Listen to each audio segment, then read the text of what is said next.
পৃথিবীতে সবচাইতে শ্রেষ্ঠতম দোয়ার স্থান হলো মা বাবা। ওই মা বাবা যদি হাত পাতে আরশ পর্যন্ত পৌঁছে যায়, ওই মা বাবা যদি বদদুয়া করে, পৃথিবীর সব তীর সব টার্গেট মিস হতে পারে, কিন্তু মা বাবার বদদুয়া কখনো মিস হয় না, কখনো মিস হয় না। আর সন্তান মা বাবার জন্য যখন দোয়া করে, পৃথিবীর কোনো হুজুর, পৃথিবীর কোনো বুজুর্গ ব্যক্তির দোয়া কবুলের ব্যাপারে সন্দেহ থাকতে পারে, কিন্তু সন্তান যখন মা বাবার জন্য দোয়া করে, এই দোয়া আল্লাহ ফেলে দেয় না। সুবহানাল্লাহ।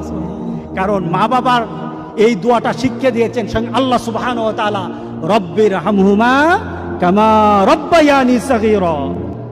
আপনি কবরে থাকবেন, আপনি প্রত্যেক নামাজে আপনার সন্তান দোয়া করবে আপনার জন্য, রব্বির হামহুমা কামা রব্বায়ানি সাগীরা। পড়েন, মা বাবার জন্য দোয়া করেন প্রতি নামাজে বলেন মা বাবার জন্য, রব্বির হামহুমা কামা রব্বায়ানি সাগীরা। আপনি দোয়া করেন, দেখবেন আপনার দোয়ার কারণে আপনার সন্তান আপনার জন্য দোয়া করছে। আপনাকে আল্লাহ যেন এমন সুযোগ করে দেয়, এমন কুলাঙ্গার সন্তান যেন আমাদের সন্তানগুলো আল্লাহ না বানায়। সবাই বলেন আল্লাহুম্মা আমিন।